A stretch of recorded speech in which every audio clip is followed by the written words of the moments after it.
Assalamualaikum warahmatullahi wabarakatuh. Anak-anak, bagaimana kabar kalian hari ini?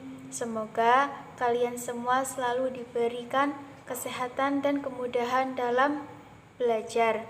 Walaupun dalam pembelajaran kali ini harus daring dan kita semua tidak bisa bertatap muka secara langsung, tetapi kita masih bisa belajar dari rumah, yaitu dengan melihat video tayangan-tayangan yang akan Ibu berikan pada kalian. Anak-anak, kalian harus selalu tetap semangat dalam belajar walaupun dalam keadaan pandemi ini. Anak-anak, kalian harus tetap semangat dan rajin belajar walaupun dalam keadaan pandemi seperti sekarang ini. Sebelumnya, marilah kita awali pembelajaran kita pada hari ini dengan membaca doa bersama-sama. Bismillahirrahmanirrahim. Raditu billahi rabba wa bil islami dina wa bi muhammadin nabiyya wa rasula. Rabbi zidni ilma warzuqni fahma. Amin. Anak-anak, pembelajaran dan materi pada pagi hari ini yaitu memahami hadis sebagai sumber ajaran Islam. Langsung saja ya kita belajar. Materi yang akan Ibu sampaikan yaitu yang pertama, memahami sejarah perkembangan hadis. Yang kedua, menyebutkan perilaku orang yang berpegang teguh pada hadis. Dan yang ketiga, yaitu menerangkan proses pengumpulan dan penulisan hadis.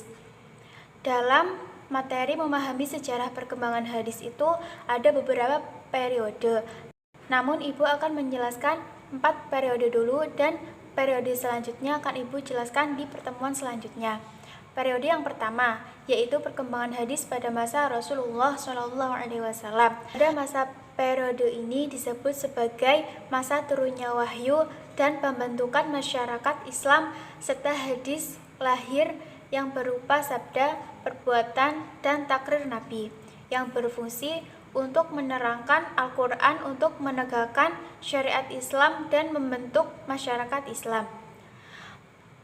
Para sahabat menerima hadis itu ada 2, yaitu hadis secara langsung dan hadis tidak langsung. Contoh penerapan hadis secara langsung yaitu pada saat Nabi ceramah, khutbah, dan pengajian. Adapun penerimaan hadis secara tidak langsung yaitu saat Nabi mendengar dari sahabat atau usulan-usulan masyarakat lainnya. Selanjutnya yaitu periode kedua. Periode kedua yaitu perkembangan hadis pada masa Khulafaur Rasyidin. Pada masa periode ini disebut sebagai masa membatasi dan menyelidiki riwayat, yaitu pada masa Khalifah Abu Bakar dan Umar. Periwayatan hadis tersebar secara terbatas dan dalam praktiknya sahabat meriwayatkan hadis melalui 2 cara. Yang pertama, dengan lafal asli, yakni lafal yang mereka terima dari Nabi yang mereka hafal benar lafal dari Nabi. Yang kedua yaitu maknanya saja, yakni sahabat meriwayatkan makna karena tidak hafal lafaz asli dari Nabi. Yang selanjutnya yaitu periode ketiga. Periode ketiga disebut sebagai perkembangan pada masa sahabat kecil dan tabi'in. Pada periode ini disebut sebagai masa perkembangan dan meluasnya periwayatan hadis. Pada masa ini, daerah Islam sudah meluas, yakni Syam, Irak, dan Mesir. Sejak meningkatnya periwayatan hadis, muncullah bendaharawan dan lembaga-lembaga hadis. Dan saat itu juga muncul usaha pemalsuan oleh orang yang tidak bertanggung jawab untuk mendatangkan keterangan dari Nabi untuk mendukung golongan mereka. Materi yang selanjutnya yaitu periode keempat. Periode keempat disebut sebagai perkembangan hadis pada abad kedua dan ketiga. Pada periode ini disebut masa penulisan dan pembukuan secara resmi yang diselenggarakan oleh inisiatif pemerintah. Masa pembukuan dimulai pada awal 1 abad kedua Hijriah pada masa Khalifah Umar bin Abdul Aziz, bahwa Perawai yang menghimpun hadis dalam hafalannya semakin banyak.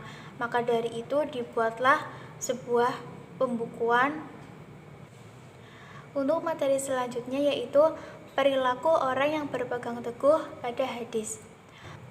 Periwayat hadis membutuhkan perjuangan yang panjang untuk dapat membukukan sebuah hadis sampai hasilnya dan sekarang sampai ke kita.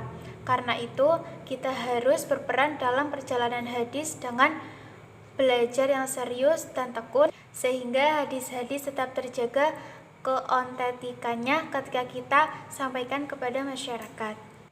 Anak-anak, Ibu tadi sudah memaparkan materi dan menjelaskan materi pada pagi hari ini. Ibu harap kalian bisa paham mengenai materi yang Ibu sampaikan. Setelah ini, Ibu akan menyuruh kalian untuk pindah ke grup WA. Untuk apa? Jika ada pertanyaan atau materi yang kurang jelas, anak-anak bisa tanyakan kepada Ibu di dalam grup WA yang sudah Ibu buat. Cukup sekian materi yang dapat Ibu sampaikan dan terima kasih kepada anak-anakku yang telah berpartisipasi dalam proses pembelajaran dengan sangat baik dan disiplin. Pesan Ibu, tetap jaga kesehatan, patuhi protokol kesehatan, cuci tangan ketika habis berpergian, selalu memakai masker dan jaga jarak. Tetap semangat dalam belajar dan rajin untuk menggapai semua cita-cita. Sekian dari Ibu, kurang lebihnya mohon maaf. Wassalamualaikum warahmatullahi wabarakatuh.